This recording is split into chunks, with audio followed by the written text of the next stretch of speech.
I'm from the Same place as trap music, this that first react music. They can't hold me back, I'm feeling good cause I'm black music. Can't nobody touch.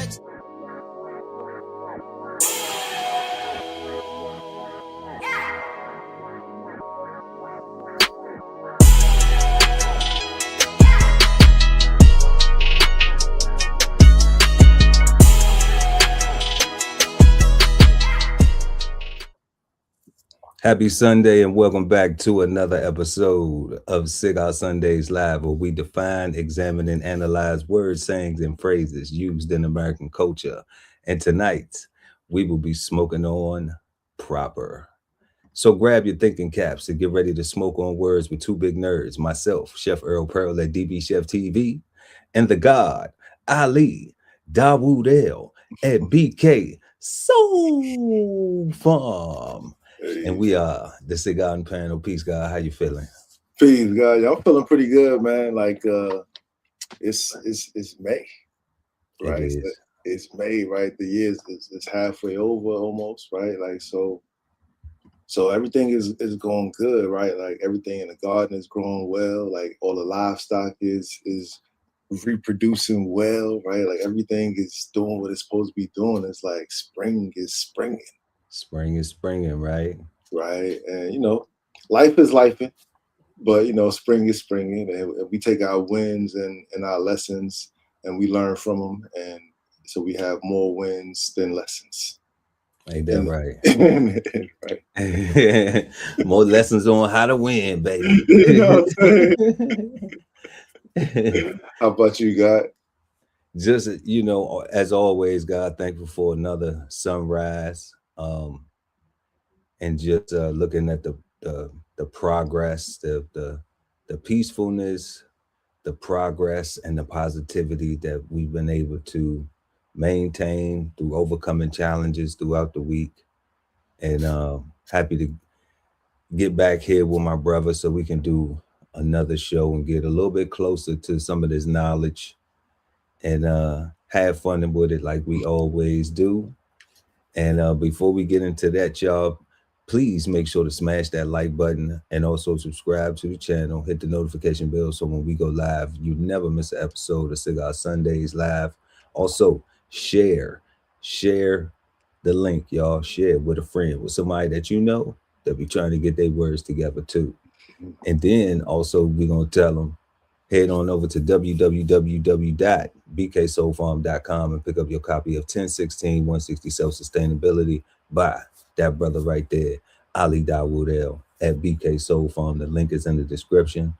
And don't forget to subscribe to DBCHEFTV on YouTube, y'all, right now, to put your name in a hat to win $100. We do it each and every third Sunday of the month, and we will be doing this until 2027, okay?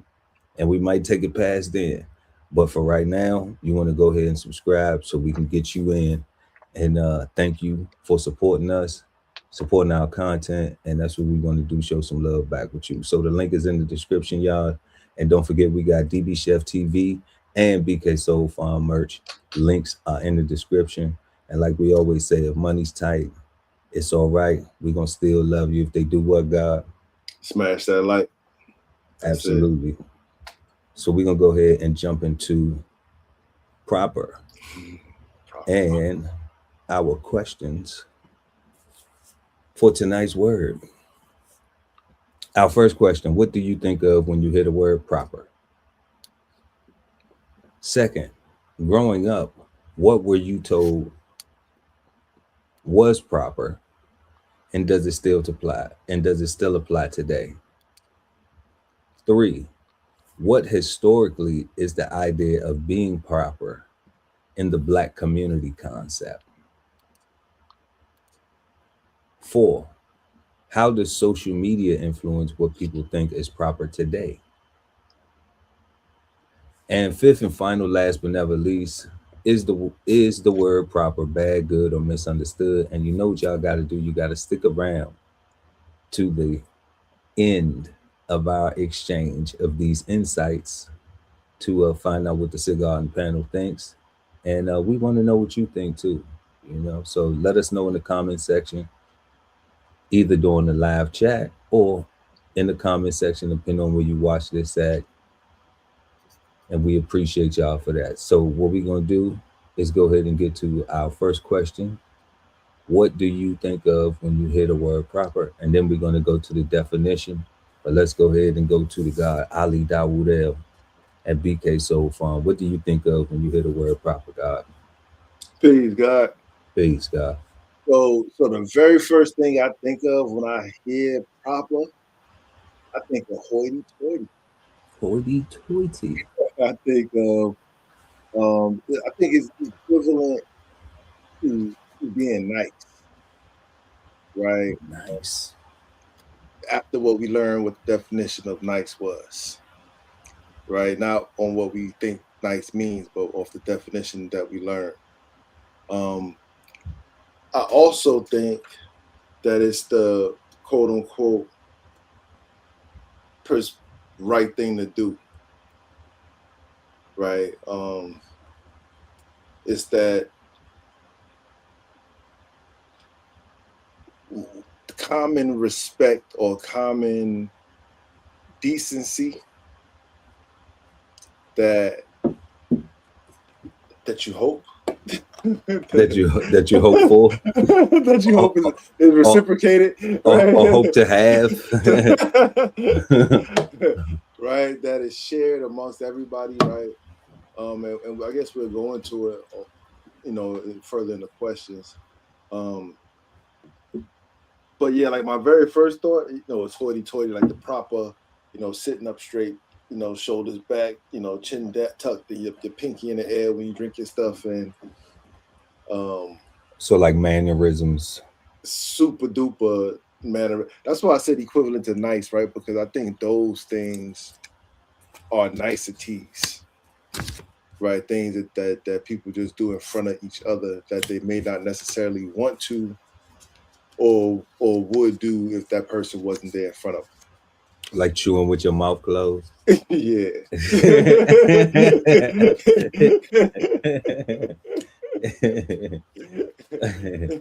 Or pushing the chair in after you get back up from the table. You know what I'm saying? Or scraping the fork with your teeth, right? Like, or even holding a spoon with like a monkey grip or something like that. Like this.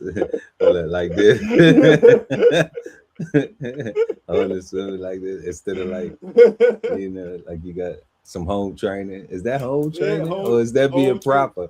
Right? Like, and that's what that's like, so the latter things of what I was saying would be equivalent to home training, right? The common decency and respect that you would hope that is reciprocated, right? Like that is like you said that perfectly, like that sums it up for me. Like it comes down to home training. Problem with that is everybody's home is different. Everybody's home rules are different. Everybody's home culture is different. Everybody's home is not even a home. A lot of it is houses that just look nice. Right. So that's why I say, like, that's what I got for proper, right? Like it's hoity-toity. Equivalent to nice. And like it's the home training, right? That you would hope that everybody would have and share and reciprocate. Okay. That's what I think. Man, so we got niceness. We got hoity-toity. I don't know. I thought hoity-toity was like an adjective, not really. Yeah, I guess that's what I think so.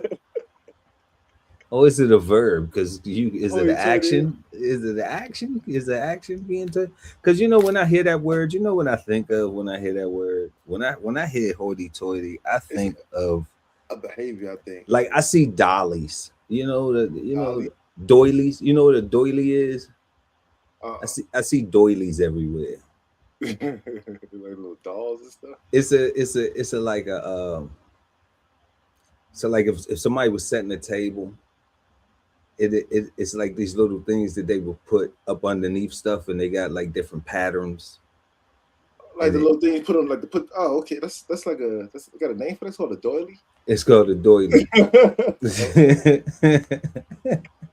They got a name for that. That's what I see all over the place. I see doilies, like hoity toity, like, oh, they must got a bunch of doilies all up underneath stuff.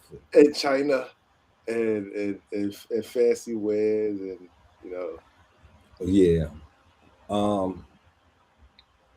But that's crazy though. That's an interesting perspective though, that's proper, hoity toity. When I think of proper, when I hear the word proper, and that's what we doing right now, y'all just joining us. We answering what do you think of when you hear the word proper? Let us know in the chat or the comment section below, depending on when you're watching the show.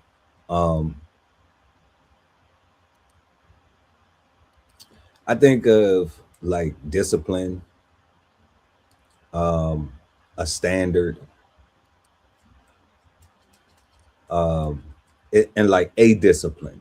Like it being a discipline, like proper is a discipline. Kind of like when you was saying how to correlate it to like every home is different, and it's because the disciplines are different, everywhere.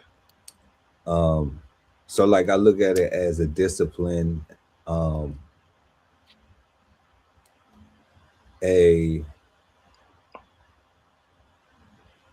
a standard, where it's like, okay, this is a way you should conduct yourself. I definitely agree with the home training thing because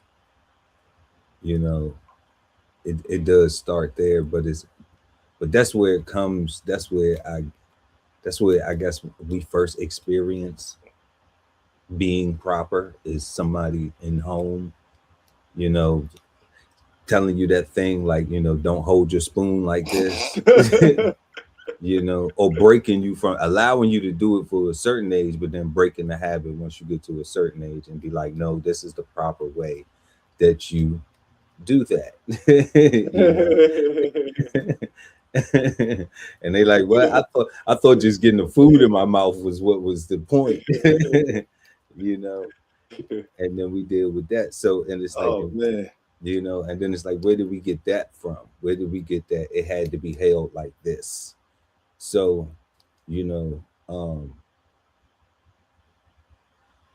so yes, I see it as a certain discipline, because everybody doesn't see it the same. I see it as a standard. I also see it. I also think of it as like, when I hear the word, I think of it like almost like a way of a characteristic of a person in their intentions. I know that's kind of like some connected dots, but when we get like the colloquialisms of like, I'm trying to be properly informed, or or I need proper instructions, because we've used the word in so many different meaning applications. I didn't even think about it those other ways like that. Yeah. And that's why I'm like, because it's like when you first think of it, you got to figure out how's it being used first. Exactly, right. Exactly. Like what's the intentions? Yeah. So, so I get that too, like as a characteristic, like intentions, because you have to try to figure it out first, since we don't have a standard. We don't have an agreed upon idea of what it is in colloquial communication, because we also take so many words and make it slang. Like I think Snoop Dogg used it. What he say? To break me off a proper chunk, I think I take a small piece of some of that funky stuff. So like a proper chunk, You know, so it's like when you hear, you know, like we get it. Like that's what I think, God. Like it's just like, okay, it's you know, it's being presented in so many different styles and contexts that, you know, yeah, I get the discipline, I get the standards, I get the intent on it. Um, I get that I have to figure out, you know, how it's being used, or why it's being used, the context of why it's being used. Hell yeah. You know. So yeah, so that's what we got. That's what we got on that. What we think of when we hear the word proper. Y'all let us know in the comment section. Huh? I'm curious what the definition gonna be now. Yeah, definitely. We about to go ahead and get to that right now. Y'all let us know what y'all think in the chat or the comment section below. What you think of when you hear the word proper? You know, when you was talking about the proper way to hold a spoon, right? And somebody breaking them out of doing this or allowing them to do this for so long. I thought about my granddaughter, and I thought about, you know, baby girl, that's not the right way. You gotta the proper way is to hold it like this. And she'd be like, oh, but why? And I don't really have a why. Other than that's the proper way. Like, what's the why? Like, what? Like, why? Like, besides that, make you look savage. Like, what's the difference? Like, what's the why? Like, is this more better for my wrist and my thumb? Like, why? And I don't have the why. So I know. I know, guys. It's interesting. That's, you know, it's interesting when we had these conversations like that. Like, you know, it allows us to examine more than just the word, but even like our uses of it, and those things, that our shared uses of it. That's significant, because in a certain day, right, it would be like, don't ask why, just do what I'm telling you to do. You know, that's how I grew up. You know, you know, that's what it was like. What, you don't have a why? Why, God? Yeah, it's like you don't have a why. It's because I'm saying that, and I'm not gonna tell you the wrong thing to do, or you're gonna get your hand parts tore up if you still keep doing it like this. You know, I'm gonna beat it in you to change it. I'm gonna beat it in you or out of you. One of you. It's your choice. You know. That's the only why I got was I'm gonna beat it out you. And I'm just like, damn, was even it'll make you think, was even the way that we hold a spoon and a fork, utensils, a derivative of the thing that was not deemed as the most gravest criminal act in human history. Oh man, that's interesting. So as soon as you said that, like they didn't break you, I thought about my granddaughter. I was like, man, It's wild. It's wild. But let's jump into this definition. So, y'all, we are smoking on proper. And we got the definition right here for proper. Proper is an adjective, and 1A, referring to one individual only. Referring to one individual only. 1B, belonging to one, own. C, appointed for the liturgy of a particular day. And if y'all don't know what a liturgy is, that's like a some type of religious ceremony. Okay, y'all look that up. I had to look it up. That's how I know. 1D, represented heroically in natural color. All right. Then we have and that heretically or heroically is like heretically. Hierarchically, like in the hierarchy. Yeah.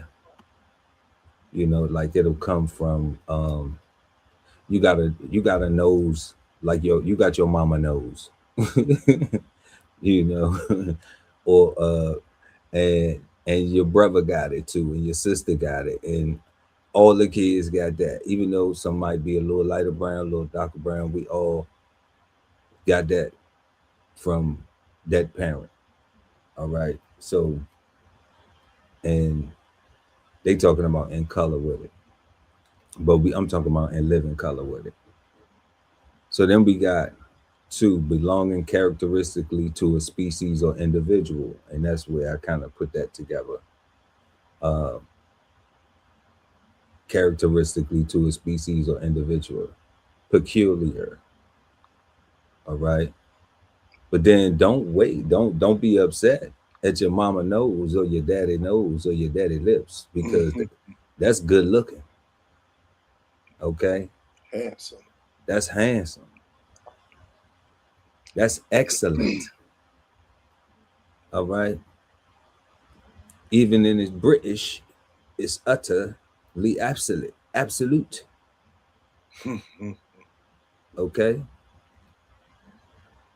So then we got 6, strictly limited to a specific thing, place, or idea. Okay. What else we got here?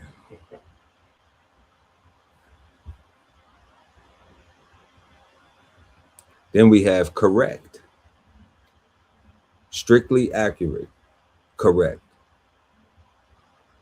7b says it's archaic, but it's virtuous and respectable.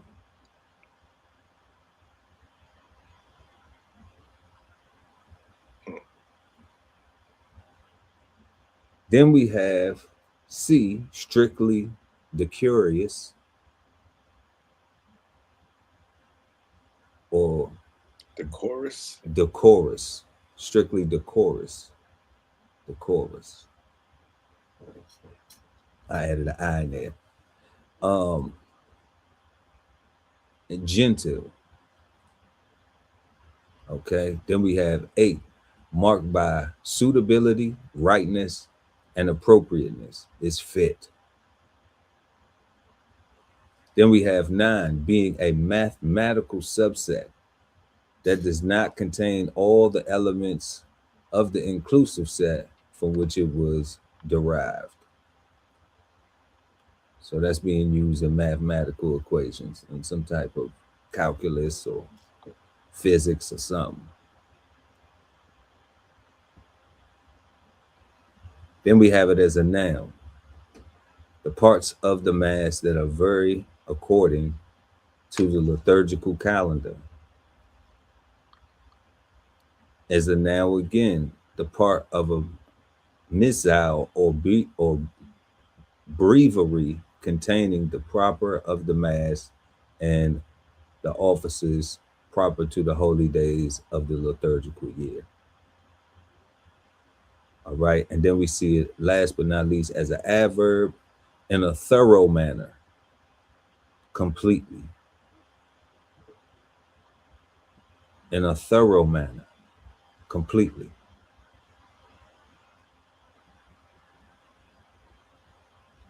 So we have belonging to one's own, referring to one individual, good looking, handsome, peculiar, excellent, utter, absolute, correct, limited to a specific thing, place, or idea, virtuous, respectable, gentle, fit, complete, in a thorough manner.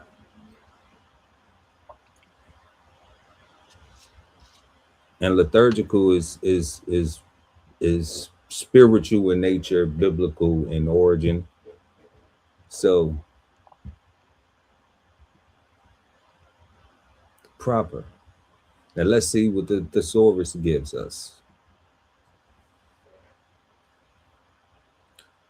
So God, you was touching on it right there. We see that word too popping up here. We saw polite. That's a form of niceness. Mm-hmm. So we see as in polite is given to us as in correct, as in formal, as in appropriate, and as in characteristic. Okay. Characteristic. Okay. Okay. So let's start with polite. As in polite, following the established traditions of refined society and good taste. Refined society and good taste. So what that would tell us is, oh man, I'll bring it right back. So what that would tell us is, I seen that happen when it happened. What that would tell us is that holding our spoon like this, like this, is not. I think it's safe to say that it is not refined and in good taste. That's it. It's just not polite. You found the answer. Because it's not polite. Because it's not polite. It's gonna hurt somebody's feelings. That's horrible. That's horrible. I mean, whenever we gotta tell the babies, I know we gotta tell the babies something, but I'm just like, wow. I don't want to say that. I'm just saying, but I'm just like, damn, like I don't want to say that, God. Like I gotta say it's polite just so you don't hurt nobody's feelings and you trying to get your food down, you know what I'm saying? Like you just trying to eat, but it's somebody's feelings gonna be hurt. Look at the way they're eating. Look at the way they're eating. Oh, it's disgusting. It's disgusting me. Oh my God. Oh man. Okay. Yep, it isn't polite. Okay. So we have similar words. Polite, satisfactory, respectable, correct, acceptable, decorous, niece, adequate, formal, decent. It isn't decent. Man. It isn't decent. It isn't elegant. Dress.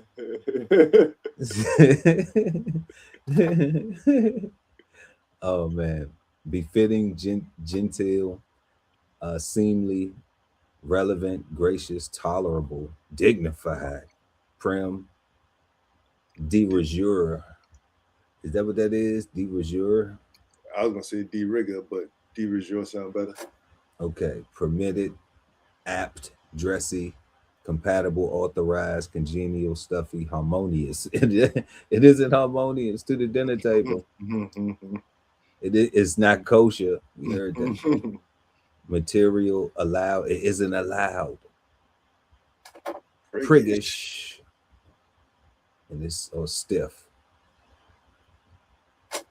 This is crazy. Okay, so then we have proper as in correct, being in agreement with the truth or fact or standard. Okay, we got a standard in there too. Okay, because it actually might hurt like this. Right? That might be a truth that the biologist or somebody got to say, or orthopedist got to tell us that this is going to harm you if you eat like this. But so far, it's just polite. So far, it's just not polite. It's just not polite. Yeah, because it would be creating a truth or or trying to get some facts out of it, pulling something out your hand parts for real. Like, that's crazy though. When we talk about the inception of it, but then it goes to correct, accurate, true, good, precise, right, exact, so logical, valid, legitimate, dead on, perfect, veracious, on the money, bang on, sound, spot on, I like on, that. on target, rigorous, strict, flawless, impeccable, stringent, faultless, infallible, letter perfect, errorless, and inerrant. So Hmm. that's not too bad. That's, like all of these things right here are things that you want clicking in areas of your life on the proper side. you know, you want violent stuff. You definitely want it to be legitimate. We don't do prison. You definitely want to be on the money. You want to be on the money. You want to be rigorous with it. That's consistent, on target. Some stuff you want to be flawless. You know, Even inerrant. even inerrant. Yeah, you want to be faultless at times, errorless. Remember, we was talking about trying to have more wins, so we have less learning lessons. That's it. You know, And these are just things that you can just strive to do and strive to be, right? Because there's no way to actually be perfect. no. I mean, to be faultless. no, you just to be inerrant, to be errorless. Like there's no way. Take it up with your maker. Like, like they only say there was one guy. I ain't heard of no other stories about. I heard a lot of stories about a lot of different people, but only one story person got it perfect. Like, so we trying to be logical. Yeah. Yeah, we trying to be precise, accurate, true all day. Yeah, good. Definitely in our pursuit of proper. Definitely trying to be sound. Definitely want to be sound, right? So we got as informal, marked or showing careful attention to set forms and details. So there we go. That's part of that right there. Formal, correct, nice, decorous, ceremonious, solemn, solemn, civil, stiff, punctilious, starchy, polite, stilted, polished, stately, sober, refined, courtly, chivalrous, gallant, stiff-necked, stiff-necked, courteous. Keep seeing that pop up. Genteel and red carpet treatment.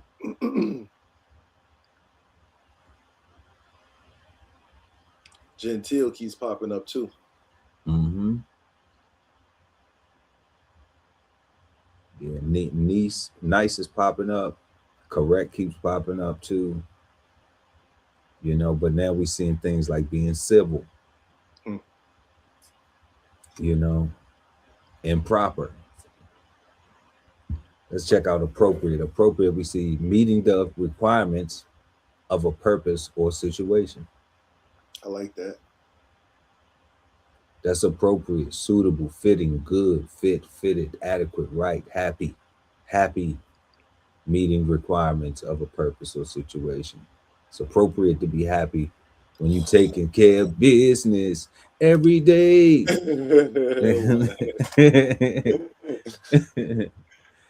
Applicable, meet, in order, pretty, needed, acceptable, balance, apt, becoming, fallacious, Felicitous. No, that's not. You was right. I think you was right. Fallacious, required, benefiting, befitting, satisfactory, requisite, deserve, decent, able, correct, capable, competent, justified, decorous, qualified, rightful, just, trained, serviceable. What else we got here? Respectable. What's that? Condign, tolerable, kosher, harmonious, cut off. Sometimes you gotta cut out. You gotta cut out. You gotta cut out the bad stuff. when it's appropriate. That's right.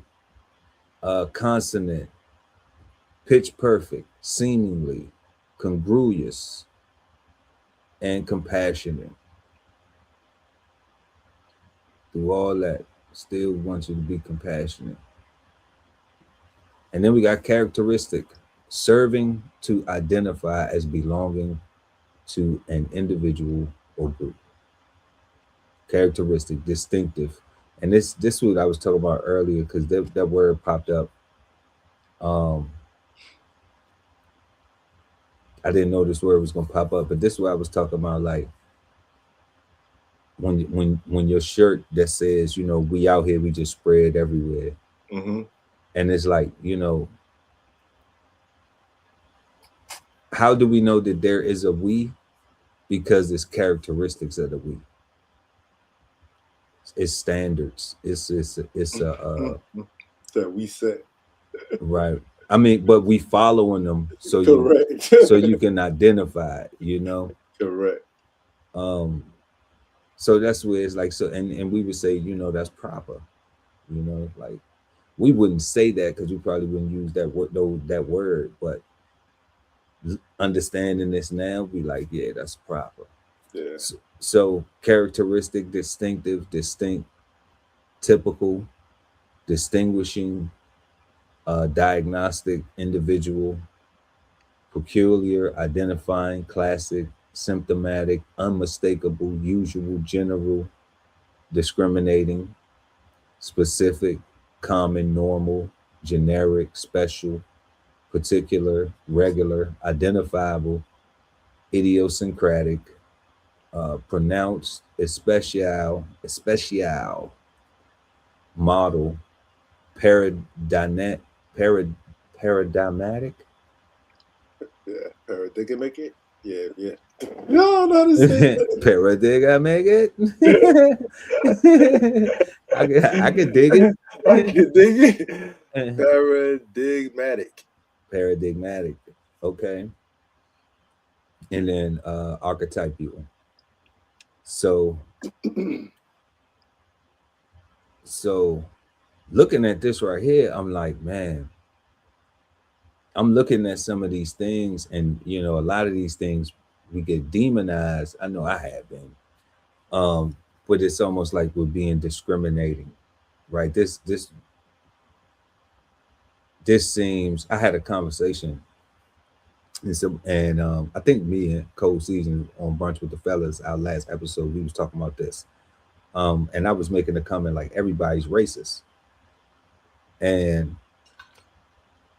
when, you know, I was making a little point about it or whatever, but this kind of gives me something to connect the dots, because it's just like, okay, serving to identify belonging to an individual or group characteristics. When we say like it's not proper behavior, we understanding like behavior is taught. So the person who is taught it, you know, thinks that it's the proper behavior because that's what they taught. Correct. So when we look at now time how these words play into things and how everybody has meanings, they won't know that. But you know, I wouldn't know it. Okay, unless I looked into it like we do each and every Sunday right here on Cigar Sundays Live. But to see discriminating and you put it in something where I'm not leaning towards proper being a bad word from this definition, learning it, being introduced to this. But when I see something like this, I see a word that says like discriminating. And then we take it outside of, we look at the context that this is predominantly introduced into our vocabulary or our world, our actual life. And it's like, okay, well, if that's a part of proper in characteristic, identifying belonging to individuals or groups, then it makes it normal if I say, if somebody tells me like, oh, you discriminate, because what Cole was saying was that if a black person is saying they don't like ninjas, then they just discriminating on their own kind. Mm-hmm. So I'm like, that's true.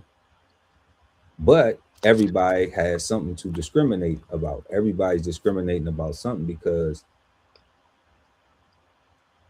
depending on your life experience, you may have dealt with people who think a certain way.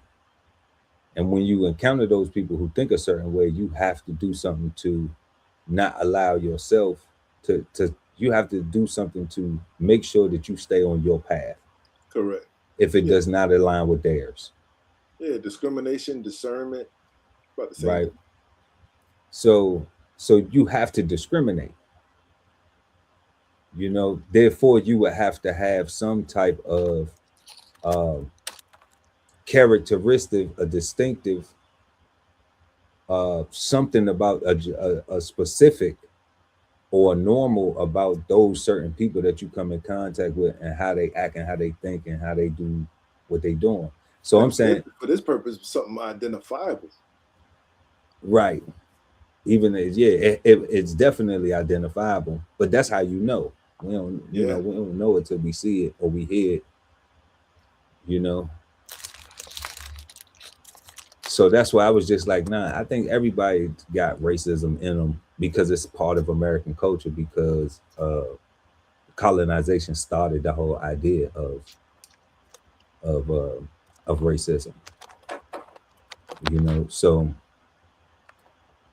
So yeah, it's just interesting that in a word like proper, we see a word like this surrounded by so many other positive words that we would say positive being used in this context, even just serving to identify belonging to an individual or group.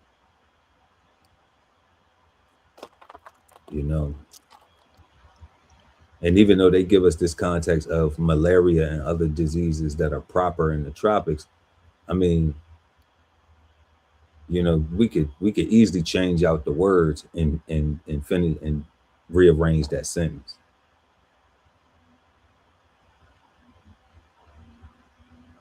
Like the ninjas and the bees owls that are proper to the hood. We just don't talk like that. Correct. But people think like that.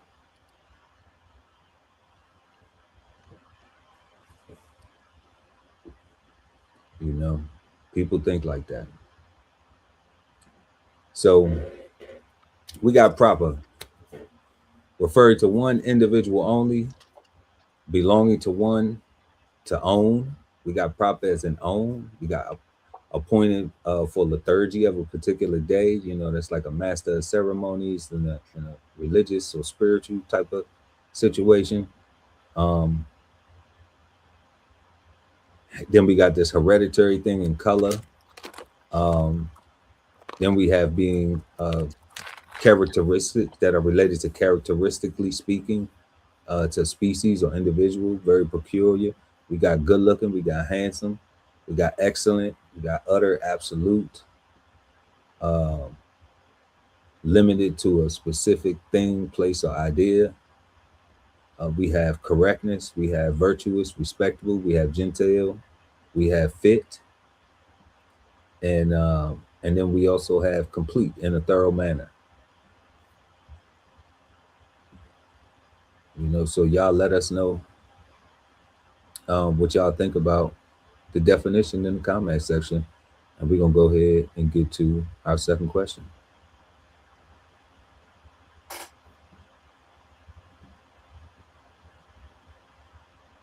So, God, growing up, what were you told was proper, and does it still apply today? I was told not to eat like this. And it still applies today. Well, why? Now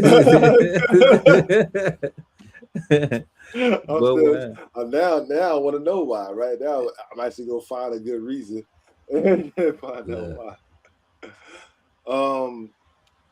What I was taught was be a gentleman, to be kind, to be nice, be respectful, to open doors for elderly people, to open doors for females, hold doors for people that's walking behind me. I was raised to always, say please and thank you and greet the room when I walk into a place, right? I was raised to always wear a suit and tie when you go to church and when you go to work, and always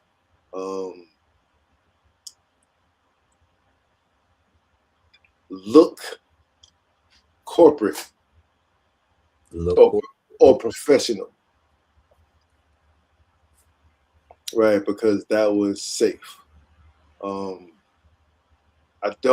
didn't think it applied then, even though in hindsight I understand and know why it did.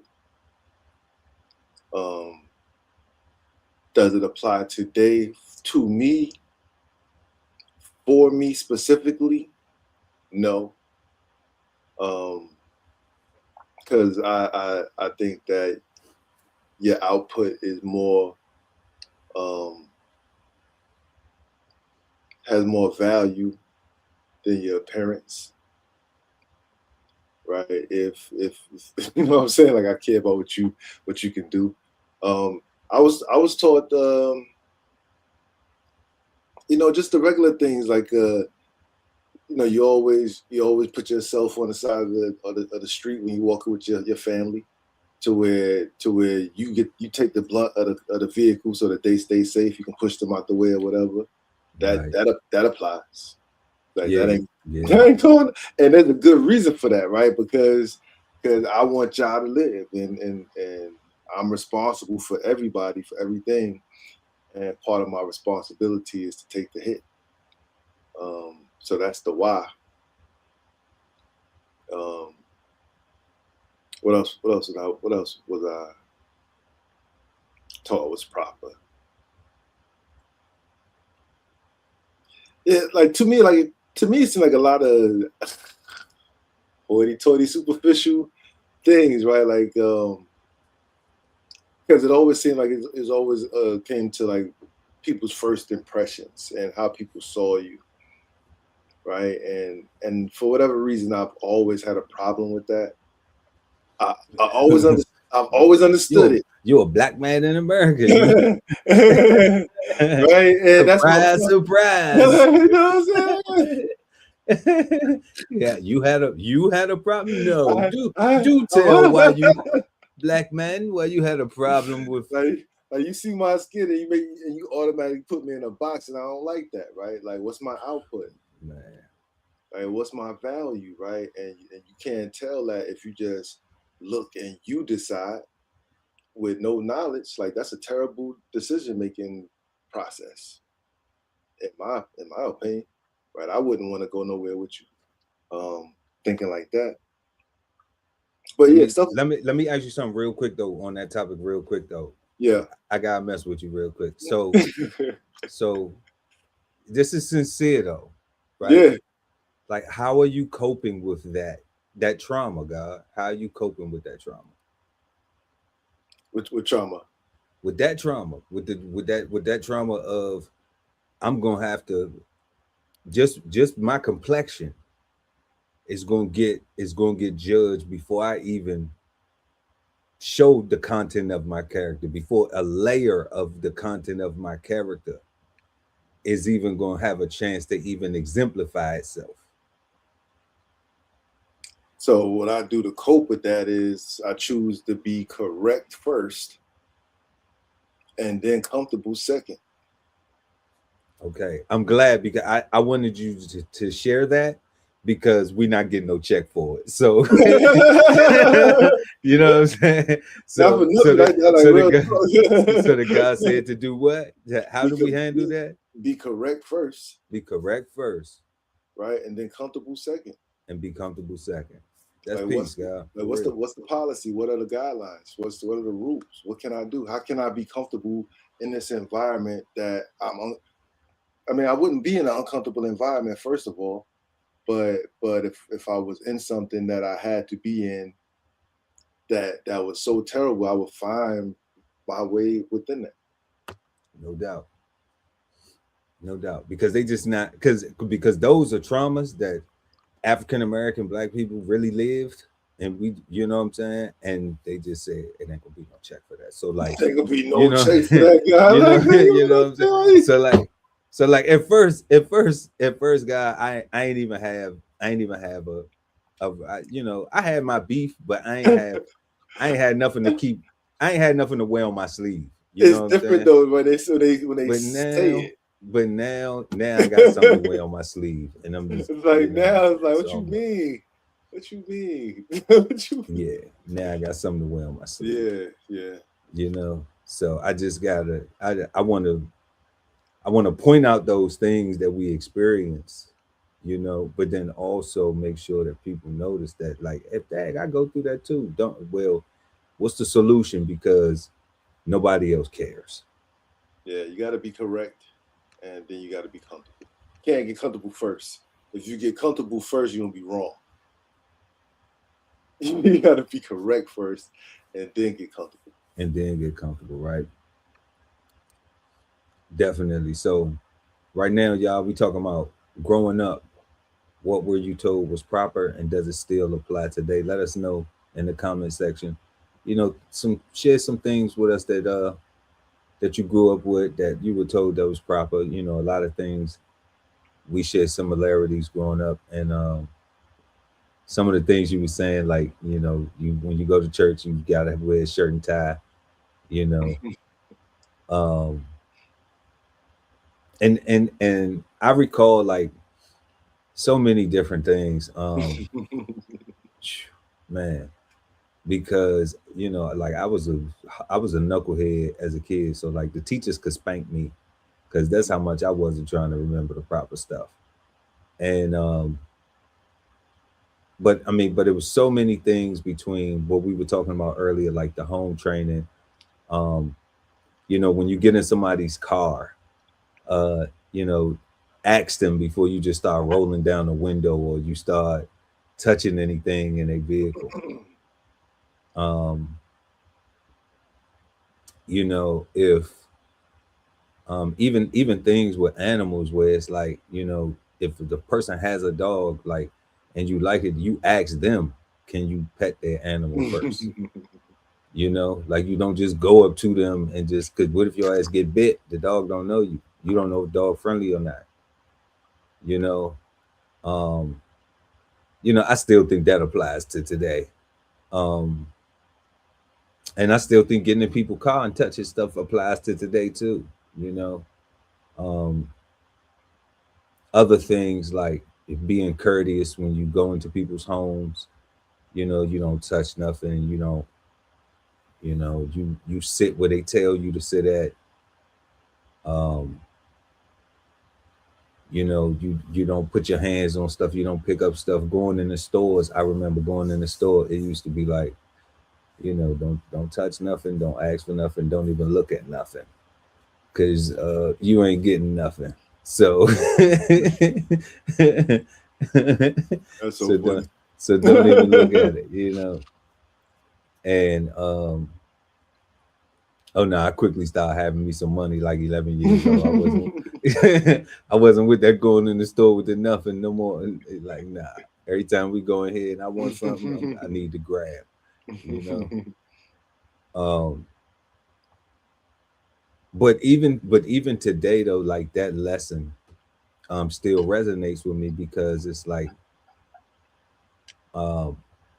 because I look at it like, okay, was it proper? I mean, it was the proper thing to do when you are a parent and you got mouths to feed and you on a budget and you trying to stick to your budget.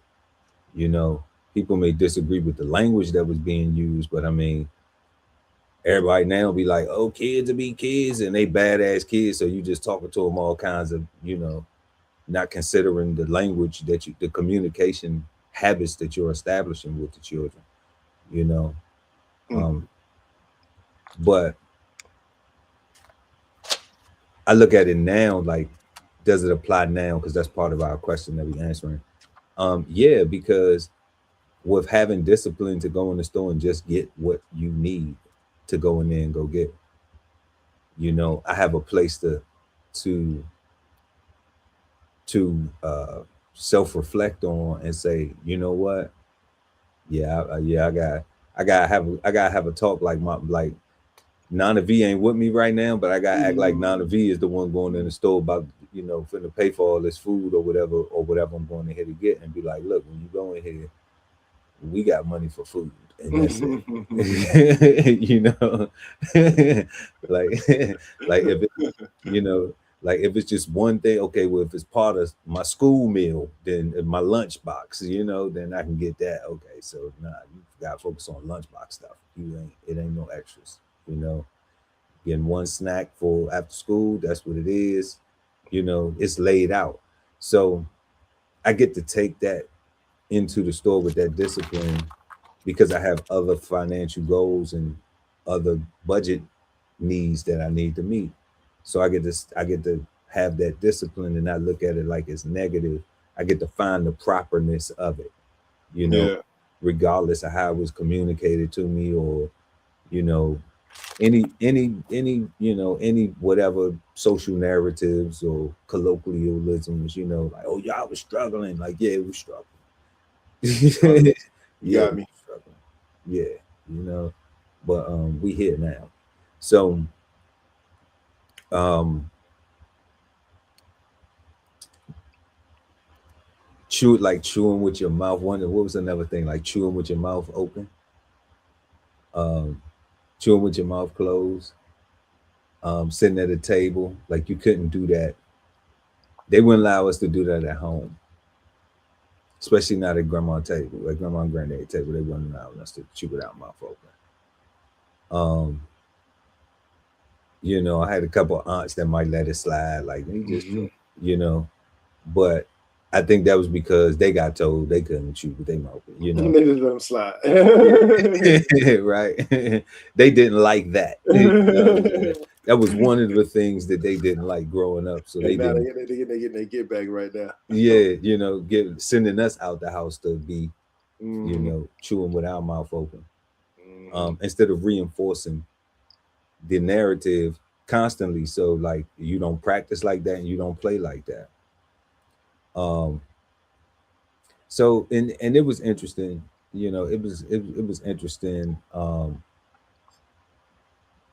Even things like, coming home from school, you're not supposed to go outside and play when your parents ain't at home, type stuff. I remember that one too. Yeah, like that was the proper thing, to do. I mean, it was just so many things that I look at this, just like there's a lot of standards and rules, but they was all required. When we look at that definition, they was all things that required some respect, things that required, they applied to me specifically, because when it says belonging to one, your own, I see where those were the rules applied. And it's just like, look, you got to learn to follow these things. You got to learn to hold your fork the correct way, or hold your knife, or learn how to cut with the knife. And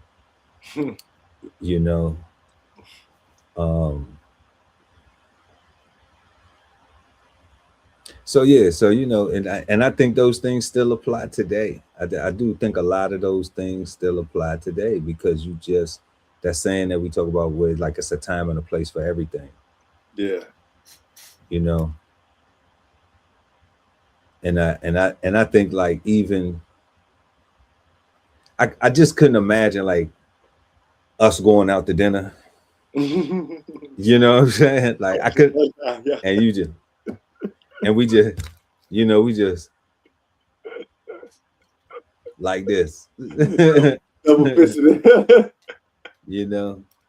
I couldn't imagine it. Like not even somewhere light, like just Fridays, like I couldn't imagine it just because I couldn't imagine it, but I couldn't imagine us sitting through it without laughing our ass off out loud and like talking about that. yeah, but I mean, in that case, we probably doing it and recording it or something. In that case, we probably because it's only gonna last a couple. Now, if we doing it for the whole, for the appetizers and the entrees, then we really we might as well be recording it. But but I couldn't see that because of just how we was raised. Like that's just not, it's just not common practice to go out intentionally and say, let me just abandon all the things that I was taught that have been working, because I've been in corporate settings. I've been in. I'm put my elbows on the table. Yeah, like putting your elbows on the table. That's something else too. Like why? I ain't never understood that though. What did that mean? Like, what was the point of that? The elbows on the table. Like it must be like don't put your elbows on the table. Yeah, I always got that. Like, don't put your elbows on the table. Oh no. Don't put your hat on the table. Like I thought that was like superstitious more so than proper. Well, hats on the tables is military actually. Is it? Yeah. So like, you know how on the mess deck, you're not supposed to even wear a hat on the mess deck. Yeah, that go in the back of your, yeah. Right. So you gotta take your cover off, put it in your pocket. Yeah. Right. So that is from military tradition, that because the mess deck a lot of times is used as an emergency dispensary during times of combat. So like World War IIs and I and all them other civil wars and all that type of stuff going on. So that's why you taking your hat off to you cover it. That's why you uncover for the respect of that, and you can't put your cover on the table, like that's disrespectful to the dead. That's what it is, to all the fallen soldiers. Correct. So that's the proper thing to do, right? That's a custom, that's a courtesy. That's a respectable thing, because we saw respectable. That's where that's coming from. But the elbows on the table, I just think that was always a thing of, I don't know, giving everybody their room, their space, and it's rude. No elbows on the table. That would be something. You looking that up right now? Yeah. What was no elbows on the table for, right?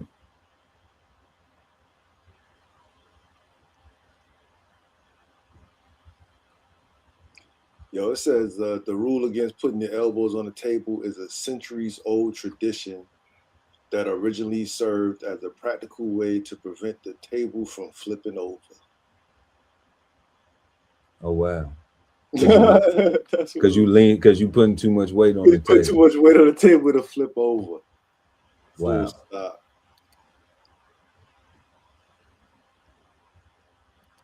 So interestingly enough, people have carried on this tradition of teaching it's bad table manners. It's bad table manners. Like it's bad table. To put your elbows on the table. But nobody said because it's gonna flip over. Now, now we got to answer for it. Well, why I can't put my elbows on the table? Because you might flip it over. I'm not that heavy. I'm not that big. I ain't gonna. Then we gonna get 4 legs. They got 4 whole legs. We need to get a more sturdy dining room table. We need to get one. Why? So you can put your elbows on the table? No, just don't put your elbows on the table. Oh, that's funny. Yeah, God. Yeah. Yeah. So so what moving to our third question, which ties into that. What historically is the idea of being proper in the Black community concept? And y'all let us know what y'all think growing up. You know, what were you told was proper, and does it still apply to you today? Let us know in the comment section below to know when you're watching the show, y'all. So what we got, God? What historically is the idea of being proper in the Black community concept? Because you know we have to use Black community concept nowadays because you know they looking real unfamiliar. You know, when I look at the word historical, and I think idea, and I think of my grandmother and her mother, my grandfather, I think the idea was safety, right? How can I make sure that this young person behaves in a way that is safe when they leave this house so they can return? So make sure that they say yes sir, no sir.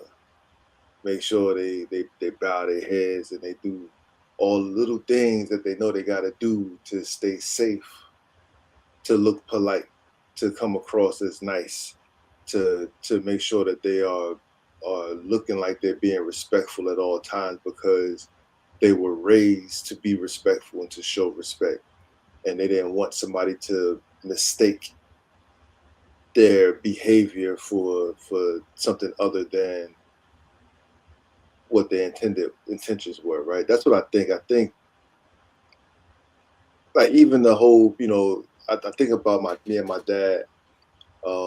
We clashed a lot on appearance and how I dressed things. I always wanted to express myself my way, right? My clothes didn't necessarily have to match all the time. I might put on 2 different socks, 2 different sneakers. Like I just felt the way I always felt and wanted to just be me and wanted the freedom to do that. And he always wanted me to be cookie cutter and look like everybody else, right? Don't stand out at all. And right or wrong, I don't know, right? I know I'm here today, successful, you know, living my life, grandfather, right? Being super productive, happy, right? But I did go through a great number of years where I had to conform to a standard that wasn't mine, right? And to get to and be able to maintain my happiness, I had to be willing to conform to that standard. And and because I had good home training of practice, right, that standard wasn't too that standard wasn't too foreign or too strange to where I wasn't able to complete it and do it right. So I was able to fall in line, and when I was able to exhale, I exhaled. That's right. Right, and that's how that goes, right? But that's what I think about when I see that sentence. The historical idea. I think all this stuff has to do with making sure that we behaved in a way that the police didn't want to kill us. No white person wanted to lynch us. Nobody wanted to accuse us of anything crazy, right? We didn't even look like we might have stole something because we didn't even dress that way, right? Like our shirts was tucked in, our gig line was gigging, right? Our shoes was even shine. Yeah, we used to shine, shoot, you know what I'm saying? I shiny remember shoes, clean shoes used to mean something. Used to mean something, guy. Like I remember being clean, and it meant a lot. And they do now, right? But we didn't hear about people stepping on your your loafers, you know, back in the day, and then somebody died. Like now, somebody stepped on a sneaker, you know what I'm saying? A tennis shoe, and daggone, you know, and it's yeah. But that's what now they on the t-shirt. Now they on the t-shirt. Yeah, but that's what I think. I think is I think safety is when I think about that question. That's how it hits me. I think our ancestors put into us a fear of being safe and make sure we act right. make sure you act right when you leave this house. Dad know, going so that you don't die. so that you so that your hind parts make it back. So your hind parts make it back. For real. Definitely, guys. So y'all just joining us. We smoking on proper tonight. Make sure to smash that like button. We appreciate y'all for that. Please, please, with the sugar on top. We are answering currently our third question. What historically is the idea of being proper in the Black community concept? I think you hit the nail on the head when you said that safety, and that concept being outside the house, but I think inside the house, we was trying to have a concept of where people were striving to do better. Now, I understand how, because I was just having this conversation with Cold Seasons, how we were asking the United States, the whole civil rights movement was Black people asking the United States to be considered equal, to have a voice. So even with the desegregation things and all of that, it was asking to have access to be treated like the white folks, fed just as fairly. Okay. We want to be treated like white folks. Not I realize mean, they hate each other. You know what I'm saying, guys? So like, that's the tough pill for people to swallow though when you look at it like that. Not realizing World War I and II, it's all them. Yeah, like we ain't had nothing to do with that.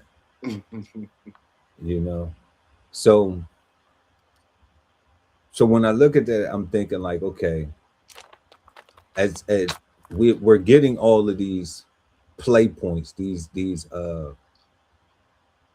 getting all of these ideas and these plays from from European teachings. So the one in the house with the picket fence versus the land with the mules and the chickens and the ducks and all that, because that was being traded for that, that was being trade off, but not being trade off to us. That's what southern landowners was trading in to try to be more city. So our narrative was we were just poor. We were just trying to have something. So we were striving for something better.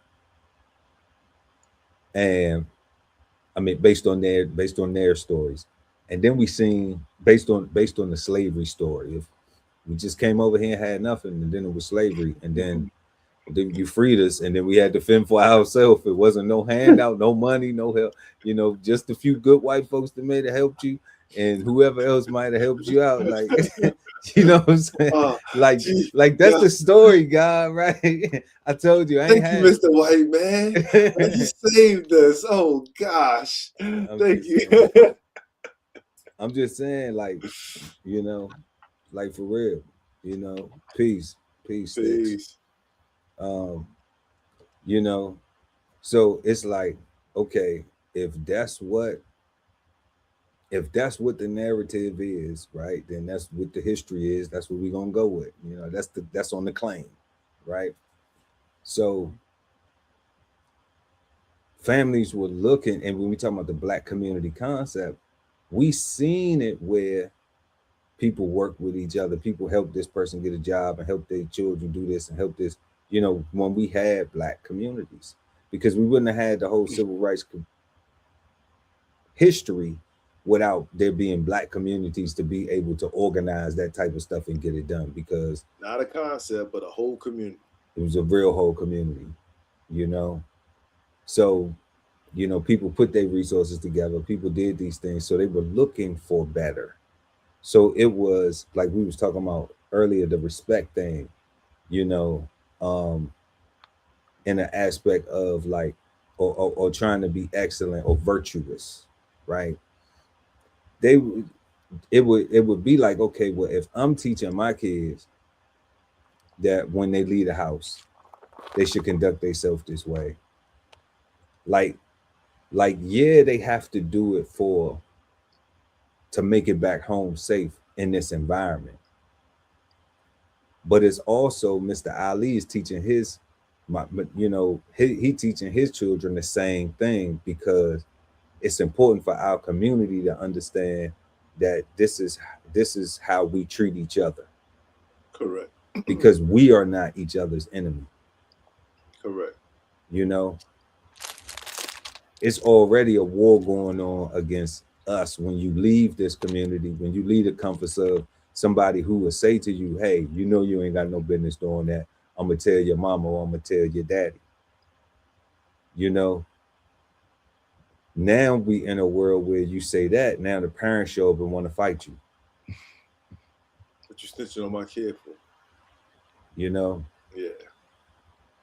So I think that, I think that it was a desire that properness of what was being communicated was not limited to that survival, but also what we have to maintain in our own community, so that way we can be prepared for any things that come our way, like, because if I know that you conduct yourself like this, and I know, then can nobody come tell me that them children done did this? Can nobody tell me that Mr. Ali did that? Like, and that's not to say that people don't have they days. We tell them nobody perfect. They only got one story for one perfect person.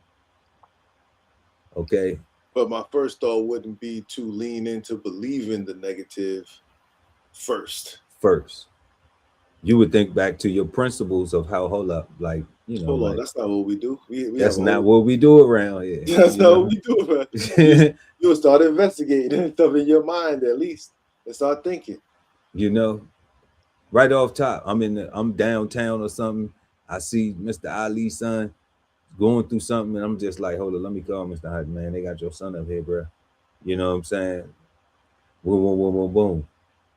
They talking about he did this, did that. Like, I may just be riding through, not even, not any had no business over there.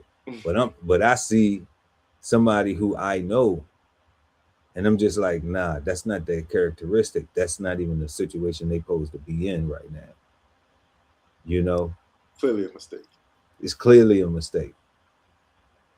I can't go over there and stop it, because who knows if they really on some BS. So what I got to do, I got to call the parent, because the parent is the person who's ultimately responsible, who can go and intervene, who they have to interact with. Correct.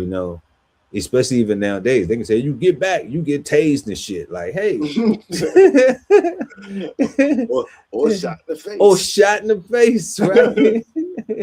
You like, nah, never mind. I'm just going to pull off and call this that. Oh, my God. Like, damn. That's what I was going to pull off. Yeah. Now, too late. You should have been pulled off. You should have been pulled off when I told you to the first time. Man, terrible. Yeah, so I think, historically, the idea of being proper in the Black community concept was the safety and to be better versions of yourself, to do better, to treat each other better in your own community, because we are still talking about the community, that's your daily interaction of the people around you. Because I had somebody say to me the other day, like, they said that, they don't want to come out their house and speak to everybody. They hate coming out their house having to say hi to this person or hi to that person or hi. And I'm just like, but do you realize it's some places where people live where, like, you can't speak to the people, for whatever situations, that they like to carry grudges, or they want to be They want to live. They want to carry a city mentality, like where you in a building with a whole bunch of people that you don't know.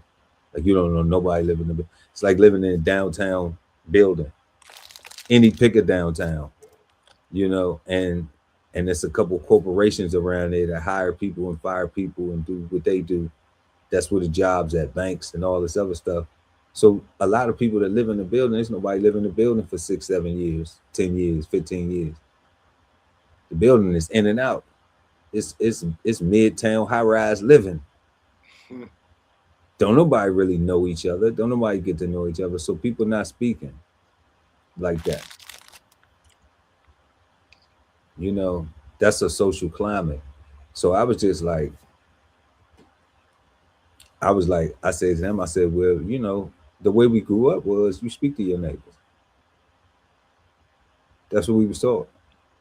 And it don't have to be a whole conversation. It could be high and by, you know, like you're not too good to say good morning, are you? Are you too good to say good night if you see somebody? Are you too good to, you know what I'm saying? Just, you know, well, if you are, then that's fine, you know, like it don't matter. But when you taught that, you know, it's a difference between you being taught it and you never been taught it. And now you complaining about it being in a better place in life and you don't want to speak to nobody who ain't bothering you. You know? So that was just interesting to me because I was just like, dang, here's a person who actually has who has grown up where that wasn't what they taught, because we grew up in the same household periods of time, and now they're in a better place, and you know, just people being cordial is a bother. You know, like they ain't asking them to borrow no sugar or nothing. You know, they ain't asking to borrow no a cup of rice, nothing.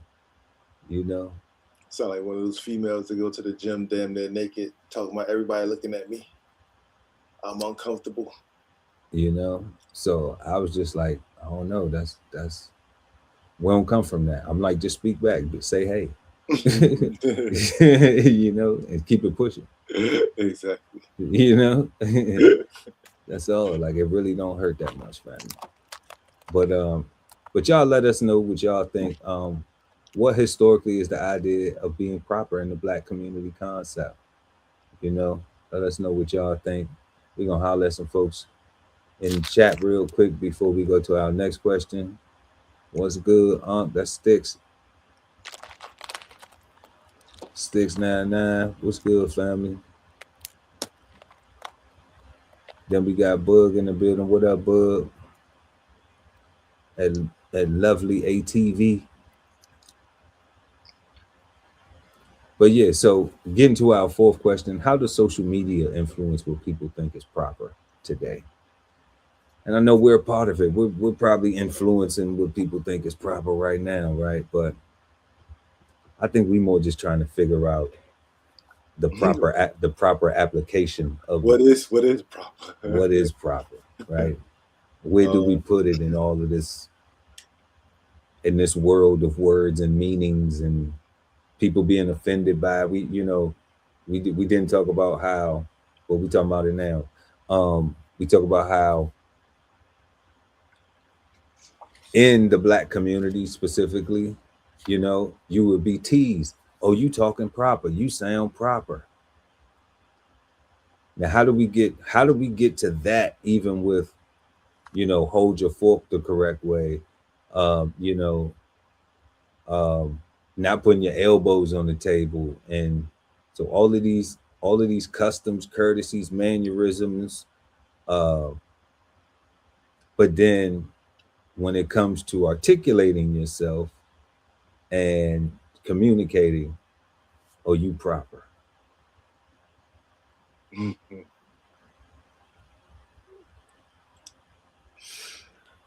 One of the words that kept popping up that I saw that I gravitated towards especially since it was a part of the definition,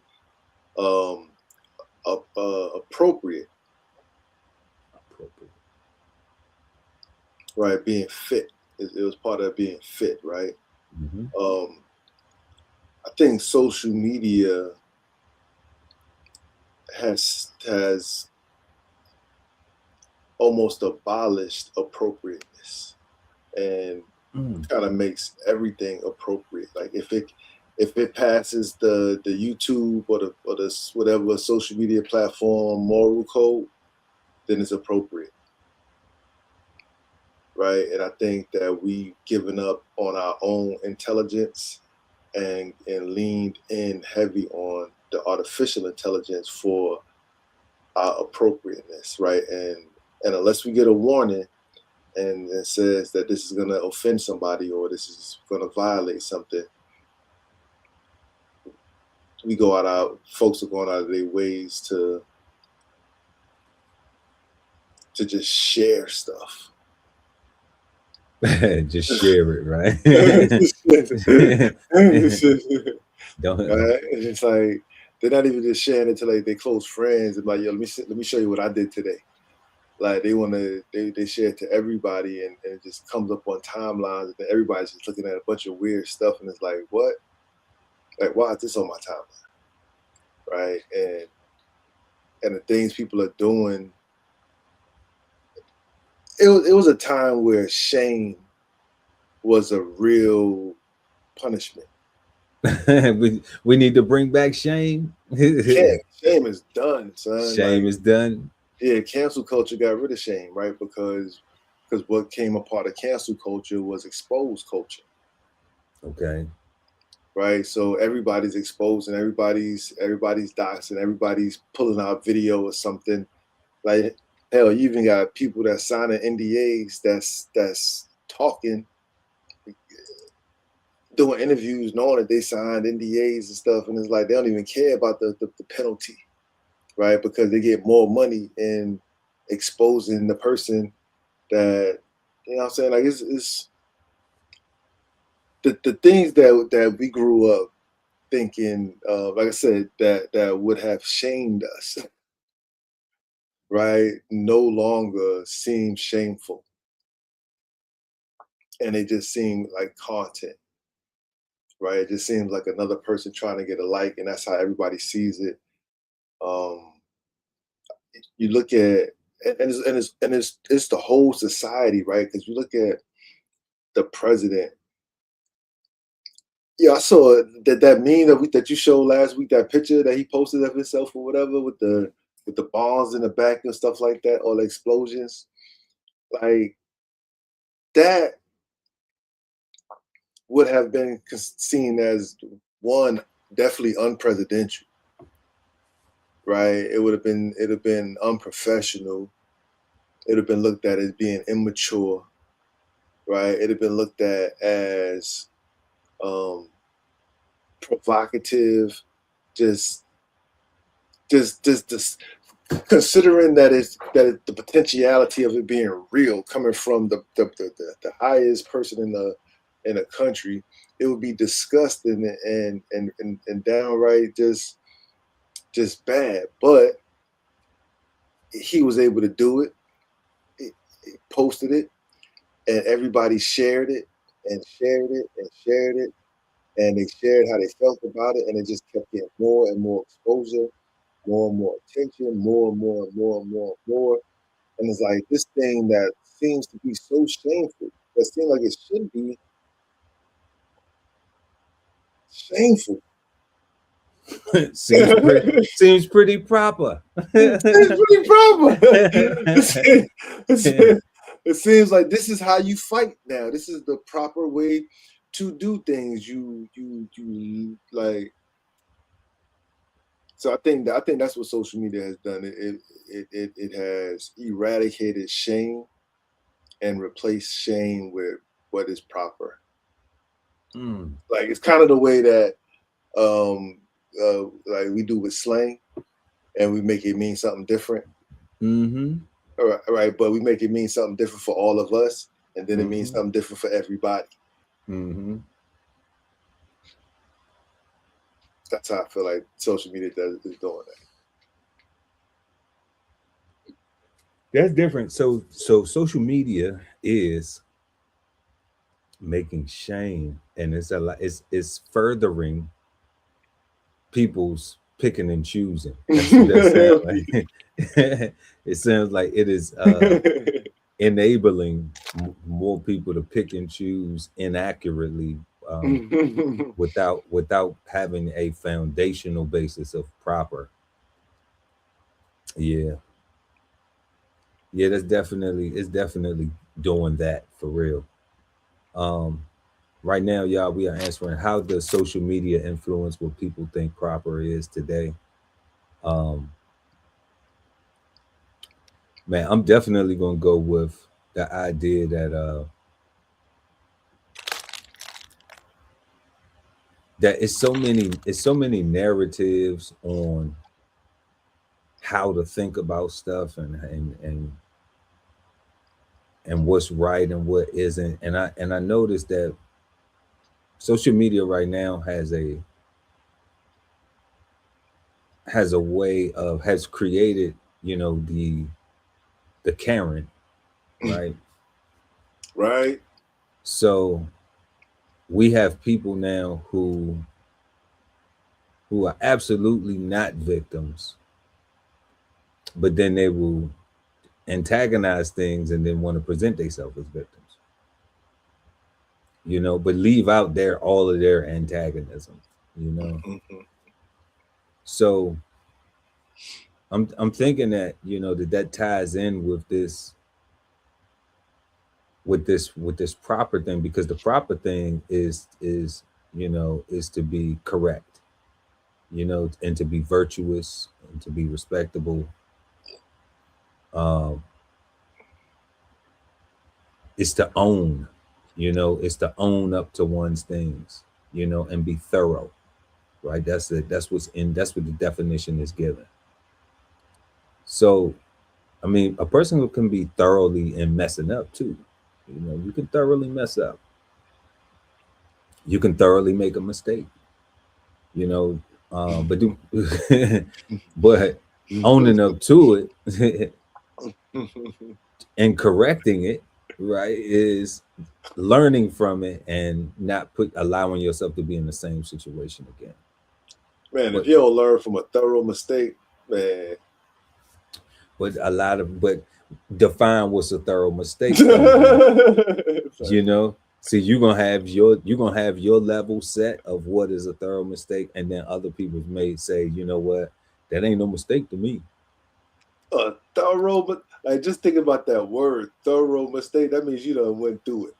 Like, you like at some point you knew it was wrong and you just kept on going, and you just, man, if you don't learn your lesson from that, yeah, that the lesson may be more costly, just because the person doesn't think that it is a thorough of enough lesson. That's great. They think that, oh, this light to me, this, so I think that social media, because you go to prison, lose your life, you may not get a second chance, a go at it again. You may not get a go at it again. So that's what I think, though, social media is contributing. It's allowing people to create narratives that blur their discernment, blur their judgment on what is proper. It's encouraging a lot of behavior that isn't considered to be considerate of others, when we was talking about that communal aspect. Mm-hmm. And then I think it's guys like us, who actually try to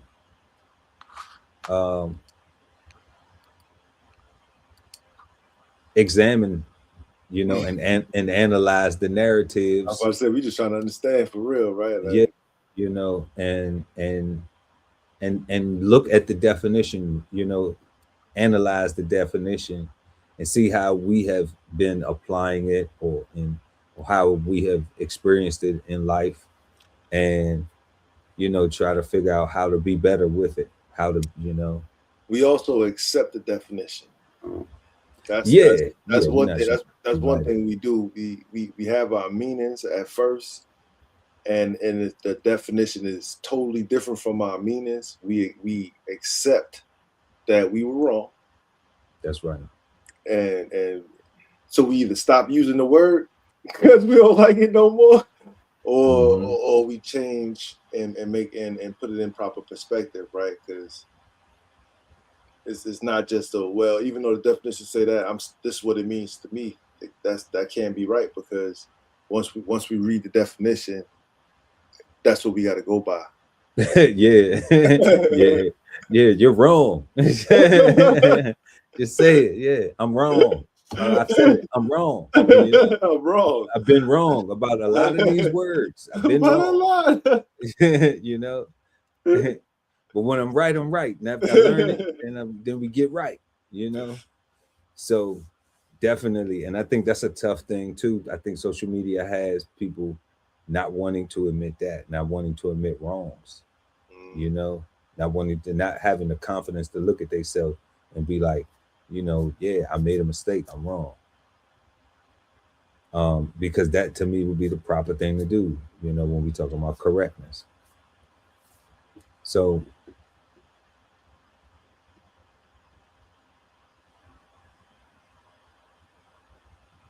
we are smoking on the word proper, y'all. And that was question 4. How does social media influence what people think is proper today? Let us know what you think in the comment section below, or in the live chat, depending on when you're watching the show. And we're going to take a quick break right now and head on over to our flavor bombs before we get to our 5th and final question, because we got some crazy stuff going on over here. The Flavor Bombs, presented to you by DBCHEFTV. So everybody knows, I mean, if you in America, if you getting around, if you living, if you trying to live, if you struggling, gas prices going higher and everyone is feeling it. Okay. There is no economic class that isn't feeling the prices of this gas. Okay. The effects of this gas and this war and what's going on. So we're going to go take a look at that. Then we got the federal courts are working to limit abortions. So we know that Roe versus Wade got overturned, and what that meant was that women now only have state laws to determine whether or not abortions are legal. And this right here may have just added another hurdle in women's desires to get rid of their babies, or right to freedom of choice. I guess that's the, I guess that isn't as harsh or as real as what I just said. So our third question is, the robots and AI jobs takeover is in full effect, y'all. If you didn't know, now you know. The robots and AI jobs takeover is in full effect. And we got a crazy story that we're going to get into that. So let's go ahead and jump into that real quick. In consumer news, today marks 61 days since the start of the Iran war, and gas prices keep soaring. A gallon of regular gas averages $4.43 right now. That's up 35 cents this week, and $1.45 since the war began. CBS's Olivia Gasses has more. We had an airline go down because the markets were trying to allow two airlines to merge, make them stronger, and offer more competition for the American consumer.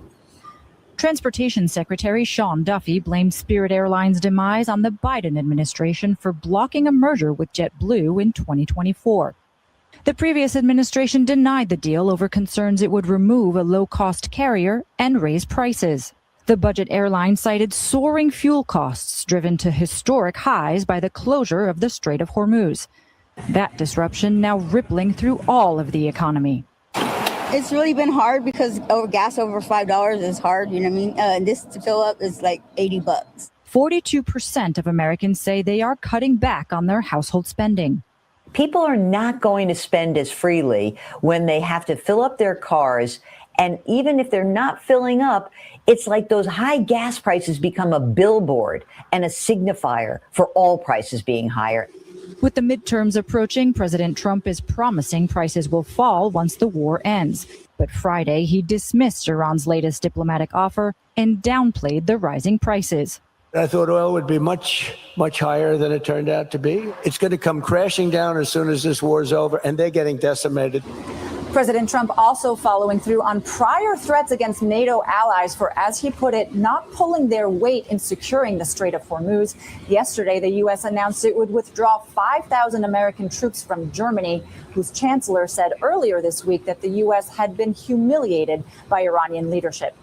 Olivia Gazis, West Palm Beach, Florida. Meanwhile, here in Alabama, AAA reports the average price of gas has risen to $3.94. That's 4 cents more than it was yesterday and 20 cents more than last week. Yeah, God, what you got on that? Man, you better start planting your own food before the gas prices start affecting fertilizer prices. Like it takes a while, but everything starts to trickle, right? So you're not really thinking about your belly right now because you're thinking about gas.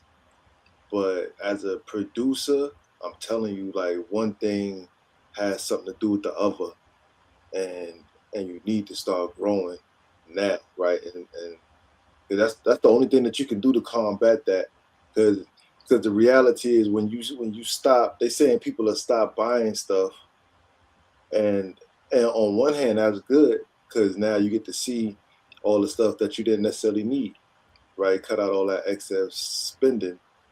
But on the other hand, if those things that you're cutting out are groceries, then that's terrible, and that's something that you can do something about, right? You may not be able to keep chickens, but you can keep quail.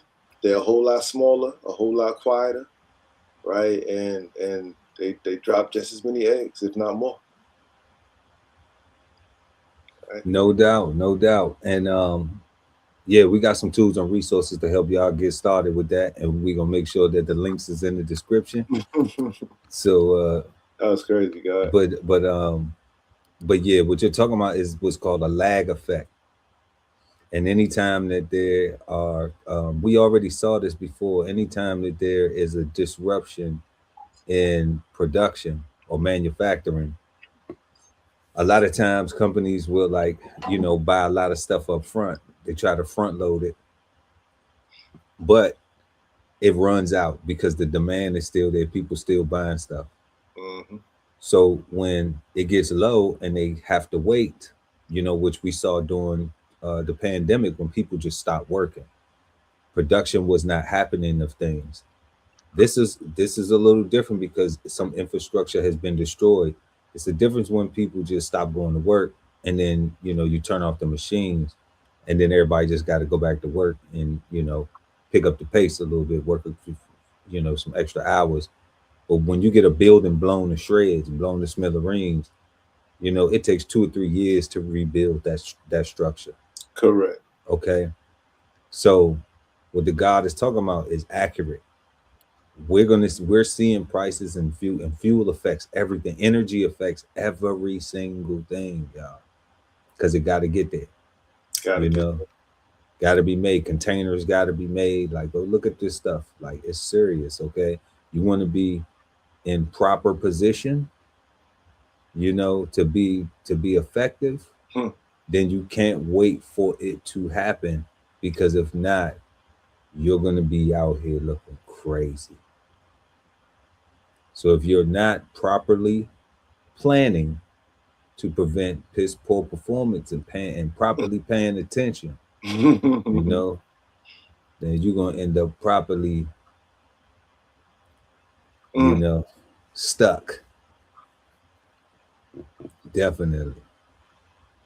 Let's get to this next one, though. A major federal appeals court ruling is tightening restrictions on access to a commonly used abortion medication in the United States. A New Orleans-based federal appeals court has blocked the mailing of prescriptions for mifepristone, commonly known as the abortion pill, requiring it to be dispensed only in person at clinics. The court says the decision aligns with state policies like Louisiana's, which recognize an unborn child as a legal. Now that's cold right there. You see what they just did with that? You can't get it in the mail. You got to get it in person. You got to get it in person. So if you can't get it in the mail now, and you have to get it in person, then what type of ID restrictions or insurance restrictions would you might have to go through? And that's what makes it a big hurdle. You know, what I believe we are going to see with this, I'm going to go ahead and let it run. Then I'm going to finish that. Legal person from conception. Since the Supreme Court overturned Roe versus Wade in 2022, medication abortion by mail has become a key method of access. Washington Senator Patty Murray is criticizing the ruling, writing, "The Fifth Circuit just told millions of women that 3 judges know better than the FDA, their doctors, and 25 years of evidence. They don't. This restriction on medication abortion is a nationwide abortion restriction, full stop. I have no intention of letting this stand." Okay. What I'm thinking, God, is that abortion medication is about to become like drugs on the street, illegally sold. I'm thinking it's going to be illegally sold. I think so too. Based off that right there, yeah. I didn't even know there was a pill. I thought the morning after was only. Yeah, it's ridiculous, but you know, but at least there is something for, you know, unplanned parenthood. You know, damn. At least there is something, but you know, but the ramifications for those pills hitting the black market. Can you imagine getting caught dealing those pills, God? In those states that are anti that thing. I mean, imagine what they get. I'm looking at the charge. I'm looking at the charge. Like, are they charging you with murder? That's what I'm saying, God. Like, that's what I'm saying, God. Like, you catch a murder charge selling them pills. That's what I'm saying. Attempted at least. But the price now, with the reckless behavior, you know, with the irresponsible behavior, and that's people, scary, God. You know, and you know, because young people ain't gonna stop, old folks ain't gonna stop. You know what I'm saying? It's just the old folks ain't got to worry about the babies having, you know, but the young folks ain't gonna, they ain't gonna be using no. We done heard of all these different Houston with this big outbreaks of this, and this place with these big outbreaks of STD. Nothing. Yeah, like people not using condoms at all. You know, so they pass them around whatever, they don't care. So now that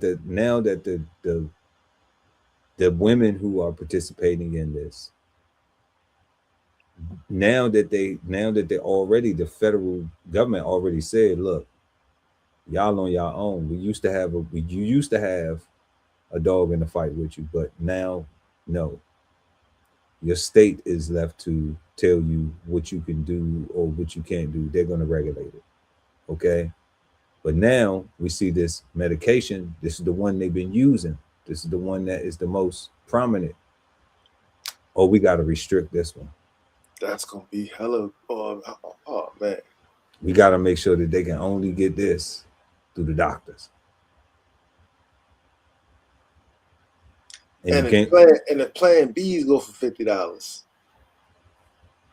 Man, you already put a price part. Oh my God, why you? That's disgusting. Yeah, but I mean that's what we're dealing with. You know, that's properly the time that we living in and the culture and we experiencing. That's why we trying to encourage people to, you know, be better. Be better.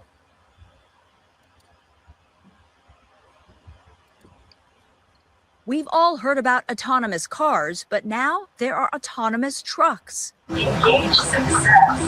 the first time, a driverless commercial truck delivered freight, completing a 230-mile route from Houston to Dallas on time. This is time-lapse video of that drive with no one in the cab. The company, Bot Auto, argues autonomous trucks are the future. Since there are no drivers, they don't face fatigue or need brakes, reducing overall costs. We go where sometimes humans do not want to go. I-45 is very challenging. There's a lot of traffic. Driverless trucks are only legal in some states. California is not one of them yet, but the DMV just gave the green light to test heavy-duty autonomous vehicles, including semi-trucks on California roads. This small trucking company owner supports the technology. If you ask any truck company what their biggest problem is, it's usually the drivers, keeping them safe and keeping them out of accidents. With automated trucks, those things are easier to deal with.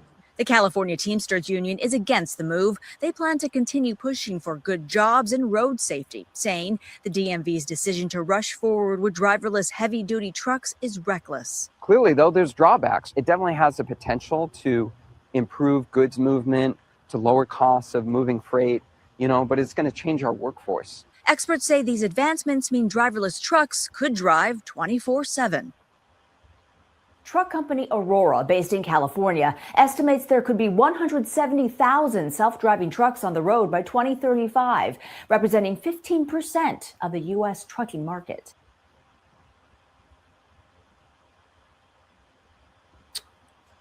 Yeah, so truck driving, they're coming for that one too. Yeah, you could tell the difference between the owner of the company and a truck driver. Can't you? The language is so different, right? Oh, the language is forward thinking of the owner, and the truck driver is just like, man, this some BS. Okay. And it seems like the Department of Motor Vehicles is moving forward with it, state by state. Yeah, so I would be looking in how to own an automated truck if I'm going to still stay in the business, because I mean that would really be what you have to get to is a fleet of automated trucks. Yeah. So then do you need a data center now to joystick all your trucks? Like it's crazy what this thing is coming to. It's like video games are taking over the whole world. Video games are taking over the planet. I mean, I know they say it's safe and everything, but somebody runs into that truck runs into somebody. It's just a oops. Yeah, I mean, well, if the truck runs into somebody, it's a human life on the other end. Yeah. But it's no human life responsibility, insurance-wise or liability on for the truck, yeah. For the truck driver. So, for the trucking company. For the trucking company, yeah. Right. So they'd be able to just pay out whatever they need to pay out. And then if you hit one of them trucks, then now, I don't hear of too many people running into a rig though. Like, but it's things that I've seen. They try to find ways to make the rig run into them. Yeah, I've seen online though, like scary sites where it's like it's fog, and or it's rain heavy and or it's ice and everybody's hitting a patch. Like it's this one pileup that be online where it's like everybody's sliding into each other, and it's like it looks so. It's like thank God I was not on that road that day. Yeah, for nothing, because a lot of people died. But that's what it looks like though. It looks like a lot of jobs are dying in our face. Yeah, and we're living right through it. We're seeing the development of this technology and the implementation of it, the testing, the rolling it out. We're seeing jobs being lost all throughout the U.S. and they are being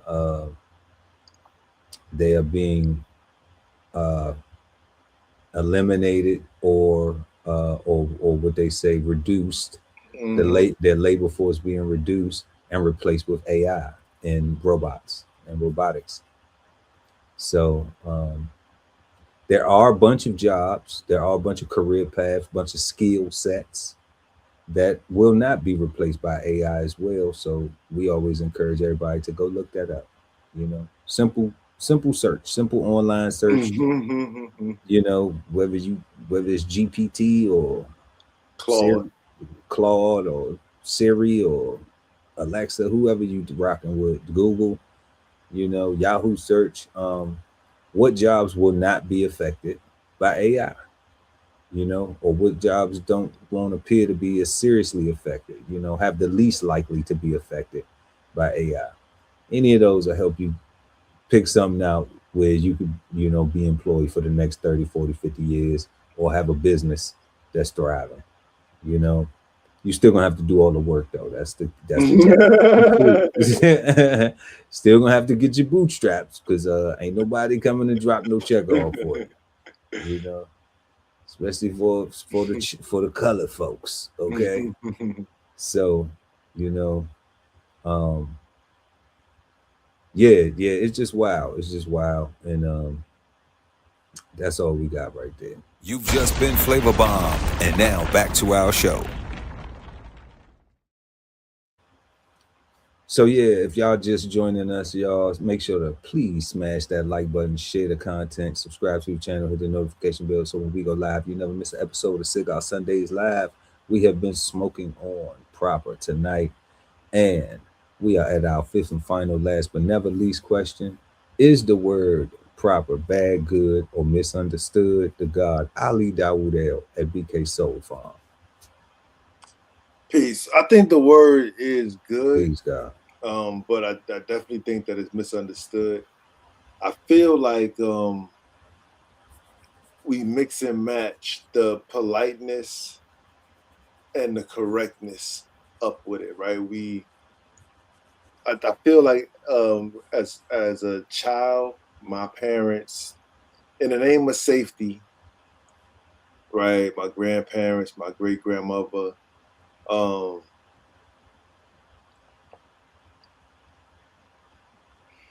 I don't know. I think that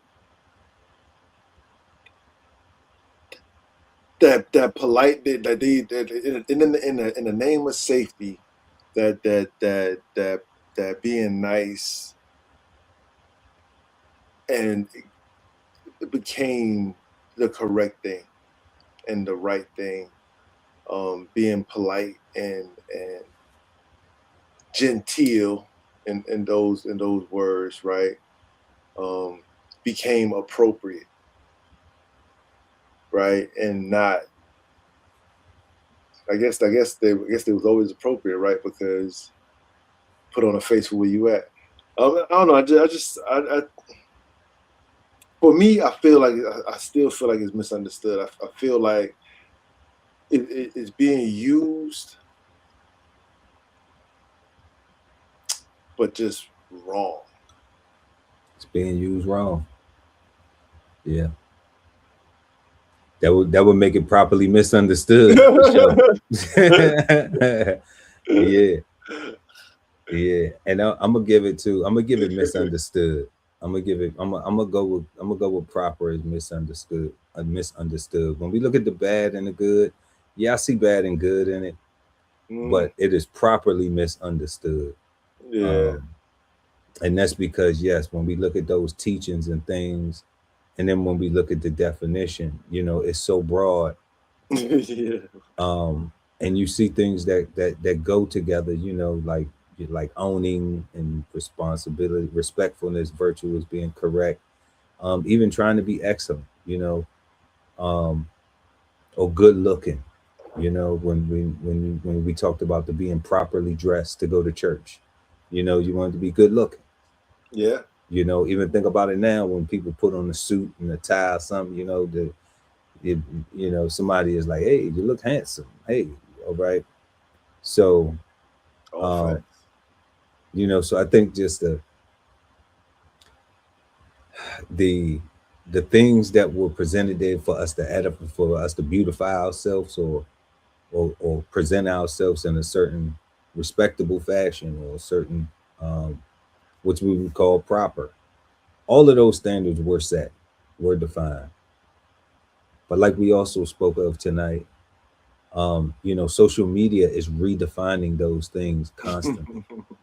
You know, and collectively in the Black community concept, or in just the American culture concept, nobody's reinforcing these things. When it goes to reinforce properness or etiquette, you know, or appropriateness, or virtuousness, respectableness, thorough, thorough manners, you know, to being complete, and being fit. Like, everybody has their own different meanings and what makes them comfortable, you know, so it makes it difficult to have a foundation or a standard of what we collectively agree on as going to be what's proper.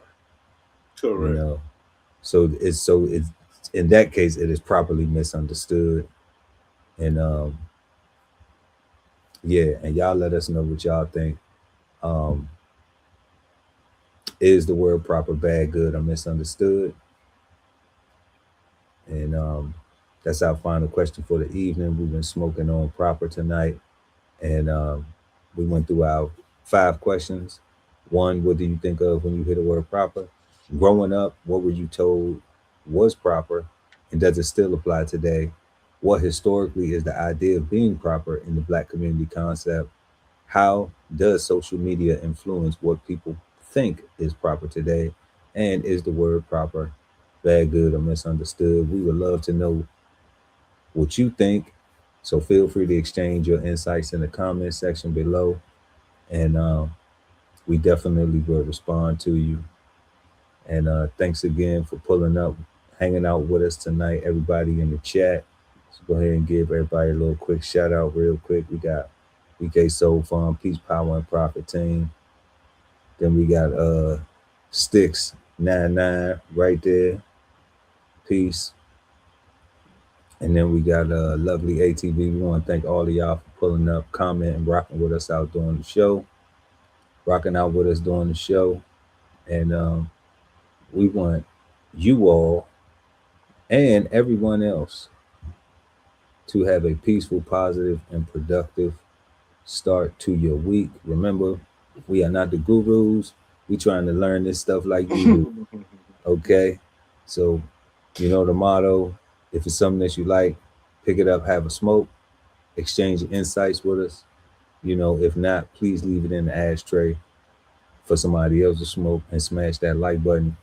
And we'll see y'all next time right here, Cigar Sundays live each and every Sunday at 8 p.m. East Coast time.